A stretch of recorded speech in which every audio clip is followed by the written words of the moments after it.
Hello and welcome back to Fallout 76. Today we are going to talk about ghouls and armor. The ghoul update is a week away at this point, and a question I've seen many times is what kind of armor should I use as a ghoul? Now there are two parts to this question. It's either the type of armor like combat, leather, secret service, something like that, and also what kind of legendary effects to use. So today we're going to talk about both of those things, but the first thing we need to do is talk about ghouls and the health bar.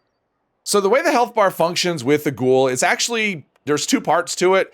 So you can see the lower left-hand corner, and we have that green stripe bar, and then there's a little bit of a white bar. So the green stripe bar is how much radiation I have, also called glow. Now the glow bar is overlaid to your health bar. So once the glow goes away, your health bar is there as well, which means most of the time, if you're playing a ghoul as you should, which is to keep your glow as high as possible, your health bar will remain full pretty much all of the time. And that's really important to know when you're selecting armor. Now the glow bar goes down in a couple of ways. Number one, if you take damage, you will lose glow before it actually touches your health bar. And the other way is there are perks that will use up glow in exchange for some perk ability. For example, this perk, Radiation Power, expend a small amount of glow per hit to deal 20% bonus damage to targets. So every time I hit an enemy, I do bonus damage, but I lose a little bit of glow.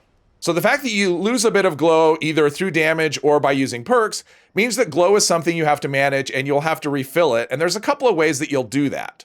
So one of the ways you can do that is through consumables. Toxic goo, I think, is a really good option. It's going to give you probably more rads than anything else that you can eat. And the other can be with something like a gamma gun, which I have right here. You see, I shoot the ground and I'm getting 104 rads, whatever. And that is going to be affected by your radiation resistance. So if you have high resistance, you're going to take in less radiation that way. So as a ghoul, you can pretty much use any armor you want. I would say solar is something I would avoid. And the reason for that is the set bonus. It will heal you when your health is above 60%. Now this will only heal your health. It will not heal your radiation. And if you're playing a ghoul and maintaining your glow, your health bar is always going to be at 100%, which means solar armor is always going to be doing nothing for you. So I just think something like this, the set bonus, is just a complete waste. And I wouldn't use solar. You could absolutely use solar armor. I just wouldn't bother. I just think it's a complete waste to do so. And as far as power armor goes, if you do go the power armor route, basically environmental radiation isn't going to do much to you because it has a built-in 90% radiation reduction. Any kind of power armor has that. And that also means something like the gamma gun is going to do, you will still take some radiation damage now I guess it's not damage with the ghoul. You'll still take in some radiation from a gamma gun if you're shooting, at the ground at your feet. However, it is so small that it's just not an effective way to refill your glow. So if you're going to use power armor, I would just get it in your head that you're going to use a consumable like toxic goo to refill your glow. There are a couple of perks to increase your rad intake for armor. So first of all, we have this perk, which is breathe it in. It's under perception. It just reduces your rad resistance by 150 at reduced or at maximum rank. Now on power armor, it's not the rad resistance that matters, it's the rad reduction that matters. So if you're using power armor, I wouldn't use this perk. This would be more useful on something like Secret Service, Civil Engineer, or Brotherhood Recon that have fairly high radiation resistance. So if you are using a gamma gun to refill your radiation, and you're wearing one of those armor sets that have high radiation resistance, this could be a useful perk. I didn't actually find it necessary. You still take a decent amount of radiation even without this perk if you're wearing one of those sets of armor.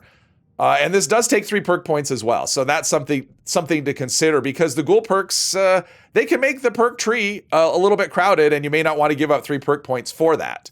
And then we have Rad Specialist, which increases your rad intake by 25% on armor and power armor, double if you're wearing a matching set. So if you have a matching set of armor, it's 50% rad intake. Now this only affects the armor or the radiation that armor protects you from, so it doesn't affect the food. So if I'm taking toxic goo, this perk doesn't affect how much radiation I take from that. It's only going to affect, say, the gamma gun. Now I tested this perk and honestly, I probably wouldn't bother with it. On power armor, it didn't do enough because the reduction is so strong. Increasing the amount you take in by 50% is still just not a significant amount. So for me, this perk didn't really move the needle enough. And this is under intelligence, which is also pretty crowded. So I personally don't think this perk is worth it. So now let's talk about legendary effects, and we'll start off with ones you don't want to use. So something like auto stim, I think it's going to come into play so rarely that you're probably not going to want to use it. This will only work when your health bar is at the 25% level, which means you have to lose all of your glow and then 75% of your health. And that situation just isn't, I don't think is going to come up all that much. So I wouldn't use this perk personally. I'm sorry, not perk, legendary effect. And then we have antiseptic, which is disease resistance. As a ghoul, you are 100% resistant to disease, so this perk will actually do nothing for you. Dissipating, radiation recovery. Obviously, when we have a character that is reliant on radiation, we don't want to have anything that's going to remove that. And then we have Sawbones. Same reason I'm not going to use solar armor. I'm not going to use Sawbones either. My health bar for the most part is going to be at 100%, so this is going to do probably nothing, and there's just better options for 4th star effects if you have them. And then we have bolstering, which gives you higher resistance at lower health, and we are not playing low health as a ghoul. We are playing full health and then some. So this perk, or this legendary effect, for the most part, won't ever do anything for us. And then we have glutton, which keeps your food and drink meter from going down. It slows it, how it goes down. Unfortunately, as a ghoul, you have no food and drink meter, so this will do nothing for you. And then we have life-saving, unless you're doing something really crazy, like trying to get Revenant to trigger. So maybe you have a full set of life-saving gear, and then you down yourself, and then you refill your health, refill your radiation before fighting a boss. I would say other than that, really, kind of an edge case like that, this perk for the most part isn't going to do anything for you because your health just isn't going to be in that 50% range, unless you're intentionally trying to do that. Overeaters, the favorite of every full health player. This is another effect that is going to do absolutely nothing for you as a ghoul. In fact, you can see that at the end of that first line of the description, currently disabled because you have no food and drink meters. So there's no way for this to work. And it even says human mod only. So overeaters is a no-go. Regenerating, this one I think is even less desirable than say something like Sawbones. So again, your health bar is going to be full most of the time. And this doesn't even work in combat. Which means those times when maybe you're in heavy combat and your glow goes away and your health starts to get hit, this won't help you anyway until you're actually done with combat, and then you can kind of take care of your health, at your leisure. So this is something I would never use.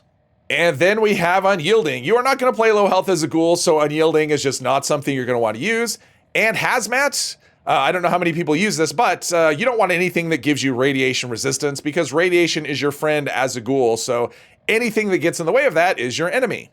So what effects would I use as a ghoul? So as far as 2nd, 3rd, and 4th star effects, that's kind of whatever. I mean, other than the ones I've said not to use, I would say any of them are on the table depending on your individual needs. So I'm just going to cover what primary effects I think would be the best option for ghouls.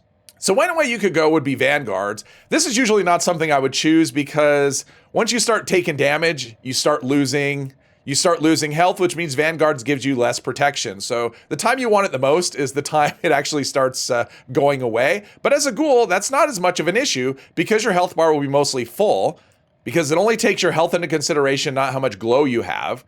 You should be getting the maximum benefit from this most of the time. Now, I'm showing this on a set of secret, or a piece of Secret Service armor rather. So if you're wearing a full set of Secret Service and you have Vanguards on top, you're probably not going to notice that extra protection. But if using something like Ricochet, where the damage is reflected back at the enemy, higher resistance reflects more damage. So there is some use case there. Also, maybe you're using a lower set of armor, so maybe you have a set of light leather. Then a full set of Vanguards can actually bring your defense up to, say, the same level as one of the premium sets of armor.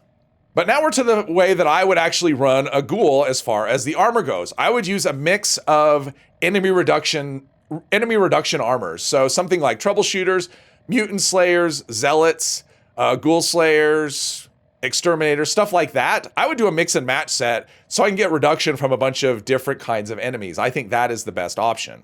And for me personally, I'm either going to narrow it even more than that. So I would use a mixed set of just Mutant Slayers and Troubleshooters, because for me, those are the two most dangerous types of enemies. So I would use 3 of one, 2 of the other, wouldn't really matter which way that went, because those are the enemies that I really want the most protection from. And for the PvP people, or if you're looking to limit self-damage, maybe you're using a lot of explosive weapons and you want to not damage yourself so much, you can use either Assassins or Ghoul Slayers, and that will protect you from self-damage as a ghoul, and it will also protect you if you're doing PvP with another player ghoul. So Assassins or Ghoul Slayers in that case. There you have it. That is everything that I know about ghouls and armor. Hopefully you enjoyed this video. If you did, please hit one of the buttons, and I hope you'll join me in the next one. Thank you very much.